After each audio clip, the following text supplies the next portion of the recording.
नमस्कार, स्वागत है आपका। आपके साथ मैं दीपेश बरगले। छत्तीसगढ़ में नक्सली हमले थमने का नाम नहीं ले रहे हैं। बीजापुर में नक्सलियों से हुए मुठभेड़ में सीआरपीएफ के असिस्टेंट कमांडेंट शहीद हो गए, वहीं एक जवान घायल हुआ है। सीएम ने असिस्टेंट कमांडेंट की शहादत पर दुख प्रकट किया, वहीं इसे विकास कार्यों को लेकर नक्सलियों की घबराहट बताया है। इतना ही नहीं, विपक्ष नक्सली हमले पर सियासत करने से बाज नहीं आ रहा है। सवाल है कि आखिर कब खत्म होगा नक्सलियों का आतंक? क्या विकास कार्यों से नक्सली घबरा चुके हैं? नक्सली हमला कहीं सुरक्षा में चूक तो नहीं? नक्सली हमले पर आखिर सियासत बंद क्यों नहीं होती? ऐसे कई सवाल हैं जिनके जवाब तलाशेंगे। पहले रिपोर्ट देखिए। छत्तीसगढ़ में सरकार और सुरक्षा बलों की सख्ती के आगे नक्सलियों के हमले थमने का नाम नहीं ले रहे। बीजापुर जिले के बसागुड़ा थाना इलाके में शनिवार को पुलिस और नक्सलियों के बीच मुठभेड़ हुई। दोनों तरफ से हुई गोलीबारी में सीआरपीएफ के असिस्टेंट कमांडेंट एसबी तिर्की शहीद हो गए। वहीं मुठभेड़ में एक जवान घायल हो गया। घटना पर सीएम भूपेश बघेल ने दुख जताया। सीएम ने ट्वीट कर कहा कि बीजापुर जिले में नक्सली मुठभेड़ की घटना में सीआरपीएफ के assistant commandant Shri S B Tirkey ji की शहादत का समाचार दुखद है। ईश्वर उनके परिजनों को हिम्मत दे। इस घटना में घायल जवान को बेहतर से बेहतर इलाज की सुविधा उपलब्ध कराने के निर्देश अधिकारियों को दिए हैं। वहीं दूसरे ट्वीट में सीएम ने घटना की निंदा की कि नक्सली नक्सल इलाके में विकास कार्यों से घबरा गए हैं। हमारे जवान नक्सलियों की मांद में घुसकर वीरता और साहस के साथ उनसे मुकाबला कर रहे हैं। हमारे जवानों ने नक्सलियों को एक सीमित दायरे में समेट दिया है। हमारे जवानों की शहादत व्यर्थ नहीं जाएगी। लगातार इन 3 वर्षों में आप देखेंगे घटनाएं भी कम हुई है और रमन सिंह के समय में केवल तो भरमार ही जब्त होते थे, लेकिन हमारे शासनकाल में बड़े हथियार सहित नक्सलियों के बड़े नेता या तो सरेंडर किए हैं या उसे पकड़े हैं या इनकाउंटर में मारे गए हैं। वहीं नक्सली वारदात पर विपक्षी दल सियासत करने से पीछे नहीं है। बीजापुर उसार ब्लॉक की जो घटना है अत्यंत दुर्भाग्यजनक स्थिति है कि जिस प्रकार से नक्सलियों के द्वारा कायराना हरकत किया गया है और तिर्की हमारे जवान शहीद हुए हैं, उसी प्रकार से 10 लोग लगभग पता नहीं चल रहा है कहाँ पर हैं। राज्य सरकार बड़े बड़े दावे करती है कि नक्सलियों का समाधान हो रहा है, लेकिन एक दिन ऐसे नहीं जा रहे कि नक्सलियों की घटना ना हो। विपक्ष भले ही नक्सली हमले को लेकर हमलावर हो, लेकिन हकीकत है कि नक्सली पिछड़े इलाकों को अपना ठिकाना बनाते हैं। इसलिए सरकार नक्सलवाद पर चोट करने के लिए कई मोर्चों पर लड़ रही है। एक तरफ पिछड़े इलाकों को विकास योजना से जोड़ रही है, वहीं नक्सलवाद से स्थानीय लोगों का मोह भंग करने के लिए घर वापसी अभियान चला रही है। इसी सच्चाई को नक्सली पचा नहीं पा रहे। रायपुर से अंकुश शर्मा के साथ टीम न्यूज स्टेट। तो जब भी नक्सली घटना होती है, जब भी नक्सली कायराना करतूत को अंजाम देते हैं, हमारे जवानों की शहादत होती है, तब एक ही सवाल खड़ा होता है कि आखिर कब तक ये खून की होली खेलते रहेंगे? कब तक इस तरह की कायराना करतूत को नक्सली अंजाम देते रहेंगे और हम शहादत के बाद नमन करते रहेंगे? आज भी इसी मसले पर चर्चा करेंगे। रामनिवास यादव जी पूर्व डीजीपी हमारे साथ जुड़ चुके हैं। सर, बहुत बहुत स्वागत है आपका। और साथ ही सुरेंद्र वर्मा सर हमारे साथ जुड़ चुके हैं, कांग्रेस के प्रवक्ता हैं। सुरेंद्र जी, आपका भी बहुत बहुत स्वागत है। सबसे पहले यादव सर, आप ही से शुरुआत करता हूं। और आज जो घटना घटित हुई है, आज जिस तरह से नक्सलियों ने घात लगाकर हमारे जवानों पर हमला किया, फिर मुठभेड़ हुई और हमारा एक जवान शहीद हो गया, कैसे देखते हैं? कहां कमी रह गई आज की इस घटना में? ये सबसे पहले तो जो हमारे असिस्टेंट कमांडेंट साहब और जवान घायल हुआ, असिस्टेंट कमांडेंट साहब शहीद हुए हैं, मैं उनको नमन करता हूं। और ये दुखद घटना है। सीआरपीएफ के जवान वहाँ अपना पूरी मेहनत और लगन से काम कर रहे हैं, लेकिन ये घटना हुई, काफ़ी दुखद बात है। ये जो नक्सल्स के मामले में नक्सलियों की एक स्ट्रेटजी है या उनकी एक उन्होंने अपनाया कि काफ़ी दिन वो चुप्पी साधते हैं और फिर वो घटना को अंजाम देते हैं, वो ऑब्जर्व करते रहते हैं, जिसको कि एक तरीके से कहें कि पूरा गुर्ला टैक्टिक्स वो उनकी पुरानी टैक्टिक्स है। तो जब 2-3 महीने 4 महीने घटना कोई नहीं होती तो हमारे पुलिस बल भी और बाकी सारी चीज़ें ऐसी लगती हैं कि जैसे वो नियंत्रण में आ गई हैं। और फिर जब कोई सूचना मिली या किस प्रकार की कार्रवाई की तो फिर उसमें कुछ ना कुछ नुकसान उठाना पड़ता है। तो कोई भी सरकार हो तो वर्तमान सरकार भी उस पर अच्छा ही काम कर रही है कि उनका विकास के साथ और फिर पुलिस बल जो अपना कार्रवाई कर रहे हैं वो सभी अच्छा काम है। लेकिन इसमें जो कहें कि हर मिनट और हर पग पे एक एक चौकसी जो बरतनी है वो उसकी आवश्यकता है। तो मैं ये नहीं कहूँगा कि वो जवानों ने चौकसी नहीं बरती होगी, क्योंकि जब वो जंगल में जाते हैं तो जो जवान है अधिकारी हैं वो पूरा अपना चौकसी के साथ और पूरे तत्परता लगन के साथ और पूरी जानकारी के साथ जाते हैं। जब एनकाउंटर होता है तो इसमें कुछ नक्सली भी जरूर मारे गए होंगे, क्योंकि नक्सली अपने जो साथियों के शव को उठा ले जाते हैं तो उनका पता नहीं चलता, और जो हमारी तरफ से जो पुलिस बल की तरफ से रहता है उसमें फिर पता चलता है तो एक फिर चीज़ें सामने आती हैं। तो ये सतत प्रक्रिया है और मुझे लगभग ये है कि 1 साल 2 साल और जो क्या हो सकता है ज़्यादा भी, जिसमें कि एक बार इकट्ठे ऑपरेशन करके और सारी चीज़ें करके और विकास साथ साथ करके जो चल रहा है छत्तीसगढ़ के अंदर, तो ये नक्सली समस्या का समाधान सामने दिखाई पड़ता है। बिल्कुल, ये कहीं ना कहीं अपने आप में महत्वपूर्ण है कि समस्या के समाधान की तरफ हम आगे बढ़ रहे हैं, लेकिन उसके बाद भी इस तरह की घटनाएं सवाल खड़े करती हैं। मैं लौटूंगा सर आपके पास, हमारे साथ वर्मा जी मौजूद हैं। सुरेंद्र जी, इस घटना के बाद भी और जब से छत्तीसगढ़ में नक्सल समस्या है तब से हम ये सुनते आ रहे हैं, जब जब जवानों की शहादत होती है तब यही बात सामने आती है कि हम इस शहादत को व्यर्थ नहीं जाने देंगे। लेकिन उसके बाद भी ये घटनाएं बंद नहीं हो रही है, कम नहीं हो रही है, बढ़ ही रही है। लगातार कभी ना कभी इस तरह के हादसे देखने को मिलते हैं। अब इनसे निपटने के लिए क्या और करने की आवश्यकता है सुरेंद्र जी? दीपेश जी, सबसे पहले तो शहादत को नमन। सीआरपीएफ के असिस्टेंट कमांडेंट जिनकी आज शहादत हुई है उनको पूरे कांग्रेस परिवार और छत्तीसगढ़ सरकार की ओर से भावभीनी श्रद्धांजलि। यह कहना आपत्तिजनक है और मैं कड़ा प्रतिवाद करता हूं कि शहादत की और नक्सल घटनाओं की घटनाएं संख्या बढ़ी है। रामनिवास यादव जी डीजीपी हैं, लंबा प्रशासनिक अनुभव रहा है। उन्होंने भी कहा कि वर्तमान सरकार के दौर में गत 3 वर्षों में घटनाएं लगातार कम हुई है। एनसीआरबी के आंकड़ों के हिसाब से हम देखें तो नक्सल घटनाओं में 37% और शहादत की घटनाओं में 52% कमी आई है, जो एक उपलब्धि है। निश्चित रूप से एक लंबा रास्ता तय करना है, लेकिन छत्तीसगढ़ में भूपेश बघेल सरकार का संकल्प है, क्योंकि नक्सलवाद का दंश हमने भोगा है, एक पूरी पीढ़ी को हमने खोया है। इसलिए बस्तर को नक्सलवाद से मुक्त करना, अमन और शांति की स्थापना करना सरकार की पहली प्राथमिकता है। जिस प्रकार से उस क्षेत्र में बिजली, पानी, रोजगार, सड़क, शिक्षा, स्वास्थ्य, पुल पुलिया का निर्माण कार्य किया जा रहा है, उससे आम जनता के मन में सरकार के प्रति विश्वास बढ़ा है। लोन वर्राटू जैसी योजनाओं के कारण से जो युवा भटके थे, जो नक्सलियों के बहकावे में बरगलाने में नक्सल की घटनाओं में शामिल रहे, उनका बड़ी संख्या में आत्मसमर्पण हुआ है। और आज भी जो है नारायणपुर ओरछा में 1 लाख का इनामी नक्सली पकड़ा गया है। तो लगातार देखिए एक मूल अंतर दीपेश जी मैं बताना चाहूंगा। जगरगुंडा बासागुड़ा मार्ग, ये जो हाँ बीजापुर के बासागुड़ा में आज जो घटना हुई है, वो राजमार्ग है और 20 साल से बंद था। वो राजमार्ग कांग्रेस सरकार के समय में खोला गया, नए पुल पुलिया भी बने और प्रत्येक 5 किलोमीटर में जो नक्सल प्रभावित इलाका है, प्रत्येक 5 किलोमीटर में हम कैंप खोल रहे हैं सुरक्षा बलों के, जिसके कारण से नक्सलियों में बौखलाहट है, क्योंकि वो सीमावर्ती जिलों में बीजापुर, सुकमा, कोंटा और नारायणपुर के सीमावर्ती इलाके में समेट गए हैं। लगातार उनका एरिया जो नक्सल प्रभावित क्षेत्र है वो सिकुड़ता जा रहा है। तो इसी बौखलाहट में नक्सलियों के द्वारा किया गया ये कायराना हमला है। जिस प्रकार से पूर्व डीजीपी साहब ने भी बताया कि ये छुपके वार करते हैं, गोरिल्ला टैक्टिक्स है।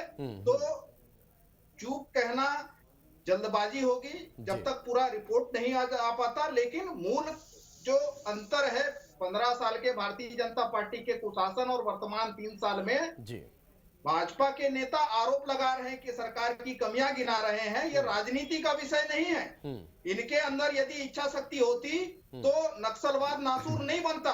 सुदूर बस्तर के 3 ब्लॉकों से इन्हीं के शासनकाल में जो खाद्य पानी मिला नक्सलवाद को, उसके चलते छत्तीसगढ़ के 14 जिलों तक प्रसारित हुए हैं। अब जब नियंत्रण में आ रहा है, सरकार के प्रभावी कदम और प्रशासनिक सक्रियता से जो नक्सलवाद सिमट रहा है, तो भारतीय जनता पार्टी अनर्गल बयानबाजी करके जो हमारे जवानों की शहादत है उसका अपमान कर रहे हैं। ये कदम घोर निंदनीय है। बिल्कुल, भारतीय जनता पार्टी को ऐसे कृत्य शोभा नहीं देता। ठीक है, जवाब ले लेते हैं। राजीव जी, एक महत्वपूर्ण सवाल यहीं से खड़ा होता है कि विपक्ष में आने के बाद भारतीय जनता पार्टी के जब इस तरह की घटनाएं होती हैं, इस पर सियासत क्यों होने लगती है? क्यों हम सरकार के साथ कंधे से कंधा मिलाकर नक्सली घटनाओं को रोकने के लिए या फिर नक्सलवाद को खत्म करने के लिए आगे नहीं बढ़ सकते?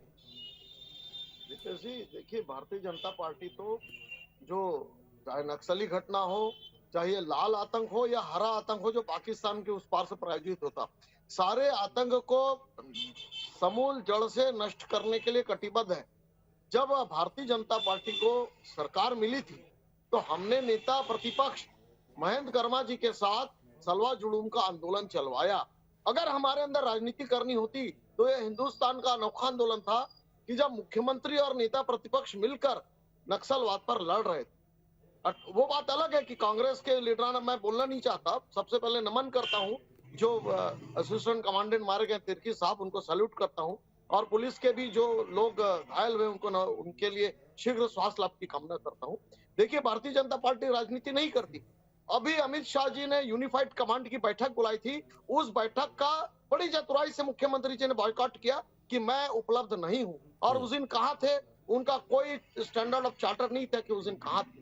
तो राजनीति कौन कर रहे देख सकता है कि जब हम सत्ता में थे, हम पुलिस बलों का और सारे जो पैरामिलिट्री फोर्स है उनका उत्साहवर्धन कर रहे थे। लेकिन जब यूनिफाइड कमांड, अभी मेरे मित्र कहते कि भारतीय जनता पार्टी के शासनकाल में नक्सलाइट घटनाएं बढ़ गई थी, तो बड़ी और घटे नहीं, ये एक नासूर है। चाहे आपके समय हो हमारे समय है, ये घाव लगा है हिंदुस्तान की माँ के जो हृदय पर है। हम उसको समूल नष्ट करना चाहते हैं। एक तरफ हम लोगों ने चाहे केंद्र स्तर पे और राज्य स्तर पे पुनर्वास नीति भी दे रहे हैं, और जहां जरूरत है पुलिस ऑपरेशन की या मिलिट्री ऑपरेशन की, वहां भी हम ऑपरेशन करना चाहते हैं। वो आप लोग थे जो हर घटना के बाद, चाहे बटाला इनकाउंटर हो या एर्राबोर की घटना हो, आप लोग बोलते कि नक्सलाइट नहीं मारे गए, फलाने मारे गए। इस प्रकार से सैनिकों के ऊपर मनोबल तोड़ना, उनके ऊपर बार बार मानवाधिकार आयोग का प्रेशर झेलना, ये कांग्रेस पार्टी करती, भारतीय जनता पार्टी कभी नहीं करती। और आज भी हम चाहते हैं, देखिए इसको लेके, ये तो एक राष्ट्रव्यापी समस्या है।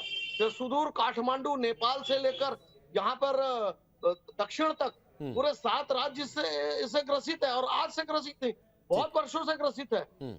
और उसके ऊपर मेरे अभी मित्र कह रहे थे कि भारतीय जनता पार्टी ने किया, भारतीय जनता पार्टी के शासनकाल में हुआ। अरे भैया, हम तो चाहते हैं कि पुलिस का आत्मबल बने, उनके लिए जगह जगह हेलीकॉप्टर्स के पैड बनाए गए हैं ताकि जल्दी से जल्दी वो उनको कवर मिले, और उनको अगर घायल हो गए तो अस्पताल लाया जा सके। फिर भी उसके बाद भी अगर इस तरह की घटना होती है और उस पर सवाल खड़े होते हैं, तब फिर पूछा जाता है कि आखिर इससे ऐसे मसलों पर सियासत क्यों होती है? सुरेंद्र जी, मैं जवाब लूंगा, मैं लौट रहा हूं राजीव जी।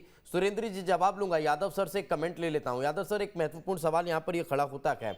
हम जानते हैं कि नक्सली अपनी पुरानी टैक्टिक्स को अपनाते हैं और छुप कर और वार करते हैं। गोरिल्ला टेक्निक्स के जरिए वे लगातार जवानों को नुकसान पहुंचाने का प्रयास करते हैं, लेकिन हर बार देखने को मिलता है। क्या इस बार भी ये आपके स्टडी में आया है कि कहीं कोई लू फॉल था, या फिर ये कह लीजिए कि जानकारी का कोई अभाव था, या फिर इंफॉर्मेशन कहीं लेस थी और जवान उस एरिया में पहुंचे और नक्सली वहां पर मौजूद थे? यही वजह है कि हमें हमारे एक जवान को खोना पड़ा। एक और दूसरा, एक और महत्वपूर्ण सवाल ये है सर कि जब बड़ी नक्सली घटनाएं होती हैं तब तक कमेटी बनती है, जांच होती है, जांच के बाद या तो रिपोर्ट आने में बहुत वक्त लगता है, और रिपोर्ट आती है तो उसमें जिन तरफ ध्यान देने के लिए आगाह किया जाता है, क्या उस दिशा में काम हो पाता है?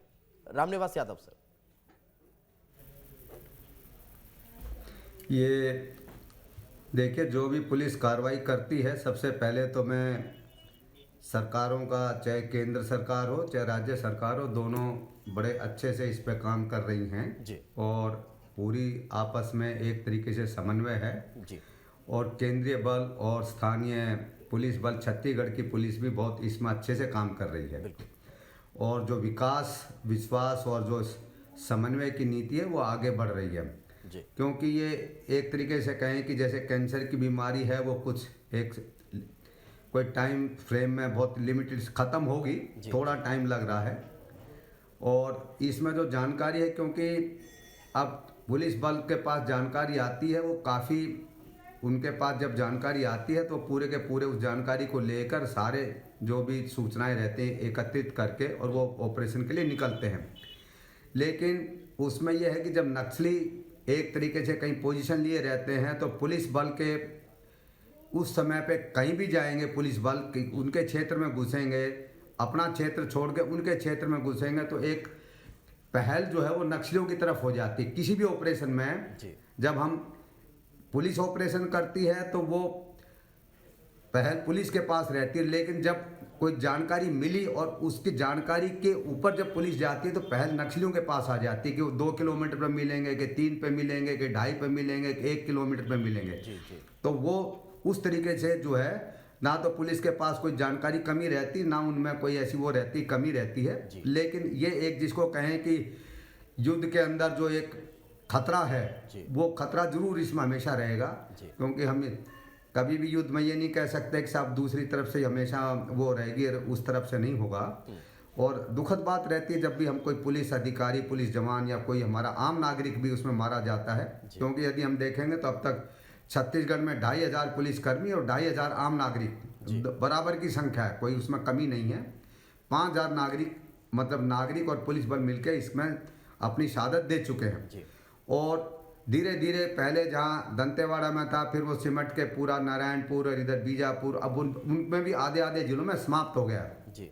और इसमें जो समिति की बात आपने बताई, समितियाँ भी बनती हैं, तो उसमें भी पुलिस बल के कार्य में सुधार होता है और काफ़ी हुआ है। पहले एक तरीके से पुलिस बल घुसने में बड़ी दिक्कत महसूस करता था, फिर सलवा जुर्म की कार्रवाई हुई तो जानकारियाँ काफ़ी मिली, फिर आगे चाहे वर्तमान सरकार हो, चाहे केंद्रीय सरकार हो, चाहे पुरानी सरकार हो, प्रत्येक सरकार ने इसमें पूरा जी जान लगाया हुआ है। मैं इस बात से यह है कि हर सरकार पूरी जी जान से, क्योंकि माननीय मुख्यमंत्री सबसे बड़े प्रशासनिक अधिकारी हैं, वो जिले उसके प्रदेश के मालिक हैं, वो नहीं चाहेंगे कि कोई भी मेरे प्रदेश के अंदर कोई किसी का भी जान जाए, कोई भी वो, चाहे किसी की भी वो हो। तो हर तरीके से इसमें वर्तमान सरकार भी पूरी जी जान लगाए हुए है और पूरे विकास के साथ, विश्वास के साथ और पुलिस बल की कार्रवाई के साथ वो आगे बढ़ रहे हैं। लेकिन जिस कैजुअलिटी जो है उसको हम 100% कभी अवॉइड युद्ध के क्षेत्र में नहीं कर सकते, दुखद बात होती है। और दूसरा मैं बताऊं कि नक्सलियों की बहुत बड़ी, आज जो नक्सली सरेंडर कर रहे हैं या नक्सली आम नागरिक के रूप में वो अपना कोई व्यवसाय ढूंढ रहे हैं या दूसरे तरीके से वो फिर दूसरे प्रदेशों में भी चले जा रहे हैं और एक विश्वास की भावना पैदा हुई है तो वो वापस आम उसमें भी सहयोग कर रहे हैं, वो है। लेकिन फिर भी टाइम लगेगा, और क्योंकि जब भी एक तरीके से सफलता जब ज़्यादा हो जाती है तो फिर उनको भी, नक्सलियों को ये दिखाना होता है कि हमारी भी उपस्थिति है, और वो उस घटना को फिर उड़ीसा से नक्सली चाहे या बराबर के महाराष्ट्र से सारे मिल के इकट्ठा या दूसरे प्रदेशों से आके इकट्ठा होके वो करते हैं। अभी आप देखेंगे कि पिछले दिनों के अंदर झारखंड के अंदर भी घटनाएं बढ़ी हैं। यदि आप छत्तीसगढ़ को छोड़ दें तो पिछले एक सप्ताह के अंदर मैं यहाँ पे पूरा ऑब्जर्व कर रहा था, यहाँ अखबारों के माध्यम से भी, कि झारखंड के अंदर पिछले एक सप्ताह के अंदर कम से कम 2 या 3 घटनाएं, बड़ी घटनाएं हुई, जिसमें कि वहाँ भी असिस्टेंट के मतलब अधिकारी की मौत हुई है और वहाँ पुलिस घायल है। तो इनकी भी एक समन्वय नीति रहती है जो कि केंद्र और ये मिलकर करते हैं। लेकिन मुझे विश्वास है कि ये पूरी सभी सरकारें मिलकर इस पे जीत हासिल करेंगी और इसमें आम जनता का सहयोग, छत्तीसगढ़ की जनता का बहुत बड़ा सहयोग है, जिसमें हमारे सभी वहाँ के स्थानीय पत्रकार हैं, वहाँ की आम जनता है, आदिवासी जनता है, वहाँ के हमारे जो आदिवासी भाई हैं या वहाँ की स्थानीय जनता है, यही वजह है कि हम नक्सली घटनाओं को थोड़ा कंट्रोल करने में कामयाब हो चुके हैं। सुरेंद्र जी हमारे साथ मौजूद है। सुरेंद्र जी, ये घटनाएं और न बढ़े, इसके लिए क्या अब स्ट्रेटेजी में और परिवर्तन कहीं देखने को मिल रहा है? दीपेश जी, निश्चित रूप से जो बात यादव जी ने कही बहुत महत्वपूर्ण है। सूचना तंत्र की मजबूती के लिए पहले दिन से ही भूपेश बघेल सरकार काम कर रही है। जो डीआरजी में भर्ती होती है, जो जिला स्तर पर स्थानीय पुलिस की भर्ती होती है, उसमें पूरी तरह से जिले के स्थानीय मूल निवासियों को जगह दी गई है, क्योंकि जो नक्सलियों के खिलाफ जंग में स्थानीय बोली, भाषा, भौगोलिक संरचना और परिवेश का बहुत महत्वपूर्ण स्थान है सूचना तंत्र में। और महिलाओं की भागीदारी सुनिश्चित करने के लिए दुर्गा और दंतेश्वरी बटालियन का गठन किया गया है। तो ये मूल अंतर है दीपेश जी। विकास, विश्वास, सुरक्षा और समन्वय, इसमें स्थानीय लोगों की सहभागिता पूरी तरह से मिल रहा है। और ये मूल अंतर है। 15 साल जो नक्सल नीति रही है भारतीय जनता पार्टी के शासनकाल में, जब बस्तर विकास प्राधिकरण की कमान तत्कालीन मुख्यमंत्री रमन सिंह के हाथ में थी, भूपेश बघेल सरकार ने आते ही स्थानीय आदिवासी नेताओं को उसकी कमान सौंपी। इनके समय में देखिए, जो जस्टिस पटनायक आयोग की जो रिपोर्ट आई है, उसमें बड़ा स्पष्ट है कि नक्सली बताकर जो भोले भाले आदिवासियों को जेल में बंद कर दिया गया था, उनको वहां से आजादी मिली है। जो आपको याद होगा, जो केपीएस गिल थे पंजाब के पूर्व डीजीपी, उनको नक्सल सलाहकार बनाया गया था रमन सिंह जी का, और उनका वक्तव्य आया था कि उनसे ये कहा गया रमन सिंह के द्वारा कि वेतन लो और मौज करो। तो ये इनकी नक्सल नीति थी। उनको सलाह और सुझाव तक नहीं मांगा जाता था। पोडियम लिंगा, जगत पुजारा, धर्मेंद्र चोपड़ा जैसे भारतीय जनता पार्टी के एजेंटों का नक्सल कनेक्शन सर्वविदित है। तो भारतीय जनता पार्टी के नेता इस पर व्यर्थ राजनीति न करे।